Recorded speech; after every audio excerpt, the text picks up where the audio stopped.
देखिए, ग्राफीय विधि शुरू करने से पहले एक छोटी सी बात मैं आपको बता दूं कि दो चर वाले जो रैखिक समीकरण होते हैं उनको सामान्य तौर पर किस तरह से दर्शा सकते हैं हम लोग। दर्शाने का तरीका क्या है? दर्शाने का तरीका है ax plus by plus c बराबर 0। ये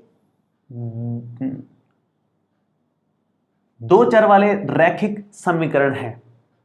भाई दो चर हैं x और y, उनके कुछ गुणांक आएंगे और एक अचर पद आएगा, तो इस तरह से हम उसको दर्शा सकते हैं। ये हमारे आगे काम आएगा अगली प्रश्नावली में, अभी काम नहीं आएगा, मैंने अभी बता दिया बस आपको।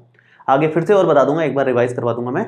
अब बात करते हैं ग्राफीय विधि की। तो ग्राफीय विधि बहुत ज्यादा इंपॉर्टेंट है क्योंकि दो प्रश्नावलियां इस पर डिपेंडेंट है। बाकी विधियों में तो एक एक प्रश्नावली चलेगी, इसमें पूरी दो प्रश्नावलियां हैं, तो इसलिए बहुत ज्यादा इंपॉर्टेंट हो गई। दूसरी बात, नवीं कक्षा में आपने पढ़ा है तो आपको थोड़ा बहुत याद भी होगा, तो बहुत ज्यादा टेंशन वाली बात भी नहीं है। लेकिन अगर आपने नवीं कक्षा में ध्यान से नहीं पढ़ा है तो भी दिक्कत वाली बात नहीं है। मैं एक एक स्टेप पूरा समझाऊंगा, आपको पूरा समझ में आ जाएगा, कहीं कोई दिक्कत नहीं है, आराम से ग्राफ बना लोगे आप इसका। ठीक है, शुरू करते हैं। मैं उदाहरण से स्टार्ट कर रहा हूं। पहला उदाहरण ही थोड़ा सा बड़ा है, बाकी के उदाहरण तो और छोटे हैं बल्कि, लेकिन मैं लाइन से चल रहा हूं आपसे। पहला उदाहरण, दूसरा उदाहरण, तीसरा उदाहरण, तीनों उदाहरण हम लोग करेंगे। पहला देखिए, आप लोग बुक्स में आप लोग एक बार देख सकते हैं। देखिए, पहले उदाहरण में उसने बोला है कि हम अनुच्छेद 3.1 में दिया गया उदाहरण लेते हैं। 3.1 में क्या उदाहरण दिया हुआ है? देखो मैं पढ़ रहा हूं, आप लोग ध्यान से सुने और समझें कि कैसे इसको किया जाएगा। इसने कहा कि अखिला अपने गांव में एक मेले में गई। एक लड़की है अखिला जो मेले में गई, उसकी बात चल रही है। वह एक चरखी की सवारी करना चाहती है और हुपला खेल खेलना चाहती है। चरखी की सवारी का मतलब है वो जो लंबा बड़ा सा झूला होता है ना, वो गोल गोल, उसको बोल रहे हैं चरखी की सवारी। और हुपला खेल का मतलब यह है कि हुपला खेल उसको बोलते हैं जैसे एक छोटी सी रिंग होती है जिसको हम यूं उछाल के फेंकते हैं और जिस सामान के ऊपर वो गिरती है, बहुत सारे सामान सामने रखे रहते हैं, साबुन रखा रहता है, टॉफीज रखी रहती है, बहुत सारी चीजें सामने रखी रहती है, जिसके ऊपर वो रिंग गिरी वो हमारा हो जाएगा।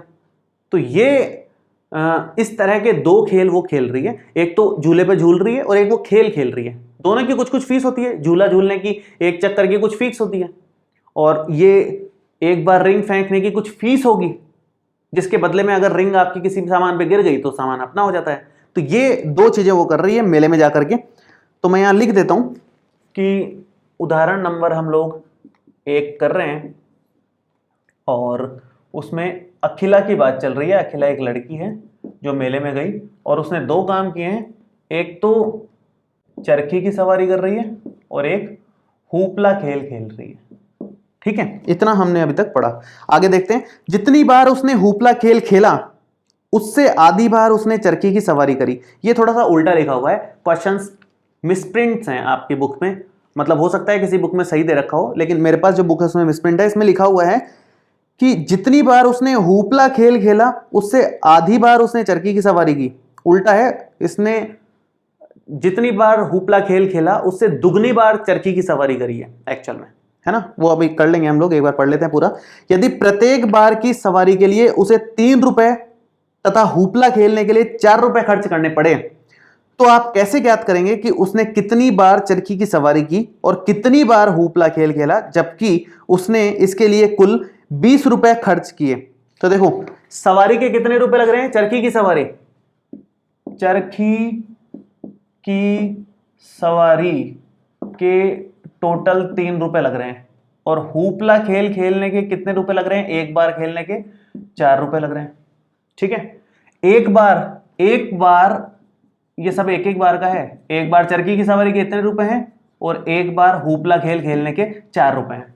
उसने टोटल कुल मिलाकर के 20 रुपए खर्च किए हैं मेले में। अपने को बताना है कि कितनी बार तो उसने चरखी की सवारी करी और कितनी बार हुपला खेल खेला इस 20 रुपए में, जबकि उसने हुपला खेल चरखी की सवारी का आधा ही खेला है, मतलब चरखी की सवारी डबल करी है हुपला खेल खेलने से। अगर हुपला खेल 4 बार खेला है तो चरखी की सवारी 8 बार करी है, इस तरह से। तो शुरू करते हैं। देखो, सबसे पहले तो आप ये मान लो कि कितनी बार चरखी की सवारी करी है और कितनी बार हुपला खेल खेला है। जो क्वेश्चन में दे रखा होता है उसको हम एक्स और वाई मान लेते हैं हमेशा, ये बात दिमाग में फिक्स कर लो। उसने पूछा है कितनी बार चरखी की सवारी करी, कितनी बार हुपला खेल खेला, तो ये एक्स हो गया, ये वाई हो गया। माना, मैं लिखता हूं, माना अखिला ने एक्स बार चरखी की सवारी करी, चरखी की सवारी की तथा y बार हुपला खेल खेला, हुपला खेल खेला, y बार उसने हुपला खेल खेला। तो x बार चरखी की सवारी करी, y बार हुपला खेल खेला। ध्यान से देखने वाली बात यह है कि x बार चरखी की सवारी करी और एक बार का मूल्य है 3 रुपए, तो x बार का मूल्य हो गया 3x रुपए। तो 3x रुपए तो उसने चरखी की सवारी में बिताए, उस झूलने में बिताए। दूसरा, हुपला खेल खेला उसने y बार, और एक बार खेलने की कीमत है 4 रुपए, तो y बार खेलने की कीमत हो गई 4y रुपए। टोटल रुपए उसने खर्च किए 20 रुपए। तो एक समीकरण तो इस तरह से हमने बना लिया। ध्यान से देखेंगे इसको, हमने कितनी बार चरखी की सवारी करी और कितनी बार हुपला खेल खेला ये मान लिया, x और y। x मल्टीप्लाई हो जाएगा 3 से, y मल्टीप्लाई हो जाएगा 4 से, ये टोटल रुपए हो गए 20। ठीक है, अब बात करें एक और समीकरण बनाने की। दो समीकरण बनेंगे हमेशा, समीकरण युग्म की बात हो रही है, हमेशा कंडीशन ऐसी मिलेगी जिसमें दो समीकरण बन जाएंगे आपके। तो दूसरा समीकरण कैसे बनेगा, उसने हुपला खेल चरखी की सवारी का आधा ही खेला है, ये क्वेश्चन में गिवन है। मिसप्रिंट जो है वो मैं करेक्ट करके बता रहा हूं आपको कि उसने हुपला खेल चरखी की सवारी से आधा ही खेला है, मतलब हुपला खेल मतलब y, चरखी की सवारी मतलब x, उसका आधा ही किया है उसने। ये हो गया समीकरण नंबर 2। ये दो समीकरण हमने निकाल लिए। अब उसने इस क्वेश्चन में क्या बोला है मैं एक बार पढ़ देता हूं। उदाहरण नंबर 1 में, अखिला मेले में 20 रुपए लेकर जाती है और वह चरखी की सवारी करना तथा हुपला खेल खेलना चाहती है। इन स्थितियों को बीजगणितीय तथा ग्राफीय रूपों में व्यक्त कीजिए। देखो, बीजगणितीय का मतलब तो यही है समीकरण बना करके, मैं यहां लिख देता हूं कि ये हमने बीजगणितीय रूप में दिखा दिया, ये बीजगणितीय रूप में दिखा दिया। अब ग्राफीय रूप में दिखाना है तो 9th क्लास वाले ग्राफ अब थोड़ा सा रिवाइज करेंगे हम लोग। स्टेप बाय स्टेप बता रहा हूं, ध्यान से देखेंगे, आपको एक एक स्टेप समझ में आ जाएगा, और अगर आपको आता है तो रिवाइज हो जाएगा, उसमें कोई बुराई वाली बात नहीं है। तो स्टार्ट करते हैं। पहला ग्राफ बनाएंगे हम लोग, ये है 3x + 4y = 20। ग्राफ बनाने के लिए दो बिंदुओं की जरूरत है, क्योंकि ये सरल रेखा का ग्राफ है, और कोई भी सरल रेखा बनेगी तो दो बिंदु अगर हैं तो सरल रेखा हम बना सकते हैं, तो इसलिए केवल दो बिंदुओं की जरूरत है। दो बिंदु कैसे निकालने हैं, x का अपनी मर्जी से कोई भी आसान सा मान इसमें रख दो। x का मान यहां पर 0 रख दो पूरी समीकरण में, और y का मान निकाल लो। x का मान 0 की जगह 1 रख दो, 2 रख दो, 3, 4, 5, 6, कोई भी x का मान रख दो और उससे y का मान निकाल लो, या फिर कोई भी y का मान रख दो और उससे x का मान निकाल लो, तो आपके पास दो बिंदु आ जाएंगे। तो मैं सबसे आसान मान मुझे लगता है x = 0, इसलिए मैं x = 0 से शुरू कर रहा हूं। x = 0 अगर यहां पर रखोगे तो क्या बनेगा, 3 × 0 + 4y = 20। ये तो 0 हो गया, लिखने की जरूरत नहीं है। 4y = 20 हो गया, तो y बराबर आ गया 20/4 के हिसाब से 5। तो हमारा पॉइंट क्या बना, बिंदु क्या बना, 0,5। ये हमारा पॉइंट आ गया 0,5। ये इंपॉर्टेंट बात है, बिंदु लिखना जरूरी है कौन सा है हमारा।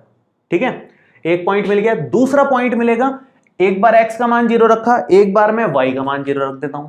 ये कोई जरूरी नहीं है कि आप x का मान 0 और y का मान 0 रख करके ही हल निकालो, बिल्कुल भी जरूरी नहीं है। आपकी मर्जी पड़े जो मान यहां पर रख सकते हो, x का और y निकाल सकते हो।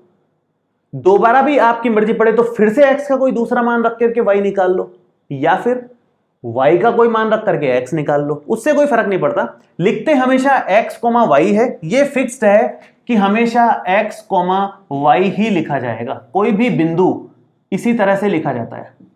ठीक है, मैं बेसिक बता रहा हूं आपको, एकदम बेसिक से स्टार्ट कर रहा हूं, इसलिए थोड़ा सा वीडियो लंबा ही जाएगा। आराम से शांति से देखें, आपको 3.1 और 3.2 का एकदम बेसिक क्लियर हो जाएगा पूरा का पूरा। आगे आपको कहीं दिक्कत नहीं आएगी अगर ये वीडियो आप ध्यान से देख लेते हैं तो। अब यहां पर y = 0 रखते हैं तो कितना बनेगा, यहां पर ये बनेगा 3x + में 4 × 0 = 20। ये हो गया 3x = 20 और x का मान आ गया 20/3। एक छोटी सी बात यहां पर मैंने जान करके y = 0 लिया है, यह बताने के लिए कि अगर पॉइंट में मान आए तो वो गलत नहीं है। पहली बात तो इसको आप 20/3, 0 लिख सकते हो, क्योंकि x, y लिखते हैं हम लोग। लेकिन 20/3 को ग्राफ में दर्शाना थोड़ा सा मुश्किल हो जाता है, इसलिए कोशिश ये करना कि आपका आंसर पॉइंट्स में ना आए। जैसे ये पॉइंट्स में आएगा, डिवाइड देंगे तो पॉइंट में आएगा, तो ऐसा आंसर ना लो। तो आपका ग्राफ थोड़ा आसानी से बन जाएगा। बाकी ये भी अगर आप ग्राफ में बनाते हो ना तो गलत नहीं माना जाएगा। 20/3 आप पॉइंट्स में अप्रोक्सीमेट वैल्यू लेकर के ग्राफ खींचोगे, गलत नहीं माना जाएगा। लेकिन हम पॉइंट्स में नहीं लेना चाह रहे, तो हम y का कोई दूसरा मान रख देंगे यहाँ पर, कोई भी दूसरा मान। जैसे मान लो y का मान 1 रख दिया मैंने, 1 रख दिया तो ये 4 बन जाएगा, 4 गुणा 1। उधर जाकर के 20 में से 4 माइनस होगा, 16 बन जाएगा। 16 में भी 3 का भाग नहीं जा रहा, तो 1 से भी काम नहीं बनेगा, थोड़ा सा दिमाग में कैलकुलेशन करनी पड़ेगी आपको। 2 रखने पर काम बन जाएगा, मैं करके दिखाता हूं। तो ये हमारे काम का नहीं है, इसको लिखने की कोई जरूरत नहीं है, हटा दो इसको। दिमाग में थोड़ा सा कैलकुलेट करके रखो कि क्या रखने पर पॉइंट्स में नहीं आएगा, वही रखो। तो यहां पर y का मान मैं 2 रख रहा हूं, 2 रखने पर हमारा काम आसान हो रहा है। x का भी रख सकते हो कोई मान, कोई जरूरी नहीं है, y का ही रखो। 4 गुणा 2 बराबर हो गया 20, तो ये बनेगा 3x + 8 बराबर 20। तो 3x बराबर 12 और x का मान आ जाएगा 12/3 के हिसाब से 4। ठीक है, ये 8 उधर चला गया तो 12 हो गया। पॉइंट क्या बना, पॉइंट हमेशा लिखा जाएगा x, y। तो x कितना है 4, तो पहले 4 लिखोगे, और y कितना है 2, तो फिर 2 लिखोगे। ये 4,2 हमने दूसरा बिंदु निकाल लिया।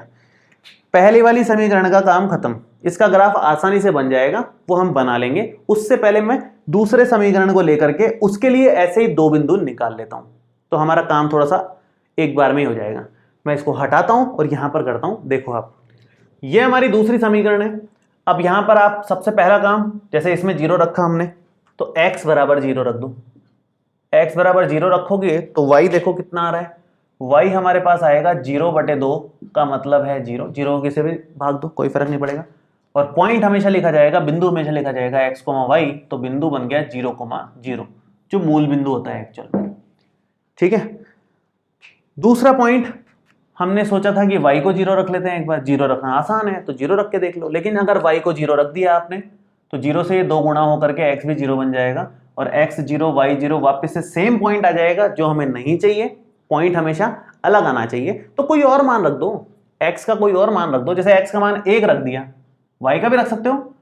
मान लो x का रख रहे हैं, तो x का मान अगर 1 रख दिया तो 1 में दिक्कत है, 1/2 आ जाएगा, पॉइंट्स में आएगा। हम चाह रहे हैं पॉइंट्स के बिना काम हो जाए, तो x का मान 2 रख दो। x का मान अगर आप 2 रखते हो तो काम बहुत ज्यादा आसान हो जाएगा। ये बन जाएगा y बराबर 2/2 मतलब 1। तो पॉइंट हमारा क्या बना, x, y के हिसाब से 2,1। ये बन गया दूसरा पॉइंट। 2 पॉइंट्स इसके मिल गए, 2 पॉइंट्स उसके मिल गए। ग्राफ पे बना लो। अभी मैंने क्या है, बहुत ज्यादा बेसिक से बताया है, इसलिए आपको लग सकता है कि ये तो काफी लंबा जा रहा है, लेकिन जैसे ही आपकी प्रैक्टिस हो जाएगी ये काम 5 मिनट का भी नहीं है टोटल। ठीक है, शुरू करते हैं ग्राफ बनाना। ग्राफ बनाओगे इस तरह से, ये x अक्ष है, ये y अक्ष है। 2 1 0 5 4, 5 तक मैक्सिमम जा रहा है, तो बहुत बढ़िया बात है, कोई दिक्कत नहीं है। ये 1 2 3 4 5 तक हम ले लेंगे। सब तरफ से सेम बनाना है, कोशिश तो यही करना, बाकी जितनी ज़रूरत हो उतना बनाओगे तो भी चलेगा। -1 -2 -3 -4 -5, -1 -2 -3 -4 -5। ठीक है, वैसे आपको एग्जाम में ग्राफ पेपर मिलेगा, तो घर पे भी आप कोशिश तो यही करो कि आप प्रैक्टिस ग्राफ पेपर पे ही करो, अगर आपके पास ग्राफ पेपर है तो। चलो शुरू करते हैं। 0,5 पॉइंट कहां पर आएगा भाई? 0,5 का मतलब है x अक्ष पे तो 0 चले हैं और y अक्ष पे 5 चलना है। x अक्ष पे 0 चलने का मतलब है कहीं नहीं जाना, यहीं रहना है। x अक्ष पे तो इधर उधर नहीं घूमना। y अक्ष पे 5 का मतलब है यहाँ आ गए, ये पॉइंट है 0,5। दूसरा पॉइंट क्या है इसके लिए? 4,2, मतलब x अक्ष पे तो 4 चलो प्लस का, और y अक्ष पे 2 चलो। y अक्ष मतलब ऊपर नीचे, y अक्ष पे 2 चले, तो ये पॉइंट है हमारा 4,2। हमेशा लिख दें आप, यहां भी लिख दें 0,5 है, और दोनों को मिला दें। फिर ये आपने दोनों को मिला दिया तो ये इस तरह की लाइन बन जाएगी। अगर आप प्रॉपर ग्राफ पेपर में बनाओगे स्केल लेकर के, तो एकदम सही तरह से बनेगा ग्राफ, है ना, उसमें कोई दिक्कत नहीं आएगी। हमेशा ग्राफ बना करके उसका नाम जरूर लिख देना। नाम मतलब इक्वेशन। इक्वेशन क्या है इसकी? 3x + 4y बराबर 20, इसकी समीकरण है, वो लिख देना आप। दूसरा बनाओ 0,0। भाई 0,0 कौन सा होता है? यही होता है 0,0, तो मूल बिंदु ही होता है। x पे भी नहीं चले, y पे भी नहीं चले, दोनों पे 0 चले। 2,1 का मतलब है x पे तो 2 चलो, x पे 2 चले और y पे 1 मतलब ऊपर यहाँ चल गए, तो ये हो गया 2,1 बिंदु और ये बिंदु है 0,0। दोनों को मिला दो जरा, मिला दोगे तो ये इसी से गुजरेगा। आप आराम से ग्राफ पेपर बनाओगे ना तो ये इसी पॉइंट से गुजर जाएगा। तो इस लाइन की समीकरण भी आप लिख दो। क्या है इसकी समीकरण? y बराबर x/2। ये हमने ग्राफीय विधि से इसको दर्शा दिया, ज्यामितीय रूप में दर्शा दिया। एक तो हमने दर्शाया था इसको बीजगणितीय रूप में, मतलब समीकरण बना दिए थे। दूसरा ज्यामितीय रूप में, जिसमें हमने ग्राफ बना दिया। अब 3.1 में आपसे इसका हल नहीं पूछेगा कि फाइनल आंसर बताओ, केवल इतना बोलेगा कि ग्राफ बना दो। आंसर क्या है वो बताने को नहीं बोलेगा, आंसर बताने को बोलेगा 3.2 में। मैं आपको अभी बता देता हूं आंसर क्या आते हैं इस केस में। अगर दोनों ग्राफ एक दूसरे को काट रहे हैं तो यही हमारा आंसर होता है। तो 4,2 ही हमारा फाइनल आंसर है। फाइनल आंसर क्या हो गया हमारा? x का मान तो 4, ये x ही होता है, ये y होता है, y का मान 2। मतलब 4 बार तो उसने चरखी की सवारी करी और 2 बार उसने हुपला खेल खेला। ये इसका फाइनल आंसर आया। तो इस तरीके से मतलब समीकरण अगर आप बना लेते हो शुरू में, भाई कुछ क्वेश्चंस तो ऐसे हो सकते हैं जिसमें समीकरण डायरेक्ट ही दे दे आपको और सीधा बोले कि ग्राफ बना दो। कुछ में आपको समीकरण बनाना पड़ेगा क्वेश्चन पढ़ करके, तो वो क्वेश्चंस ज्यादा इंपॉर्टेंट होते हैं जिसमें क्वेश्चन पढ़ करके समीकरण बनाना पड़ता है। तो उसका विशेष ध्यान रखें आप। जैसा पहला एग्जाम्पल था, ये बहुत इंपॉर्टेंट एग्जाम्पल है, एग्जाम्स में अक्सर आ जाता है। उसके बाद ग्राफ बनाना है, वो 9th क्लास में जो सीखा था वो मेथड हमने अभी वापस सीखा है।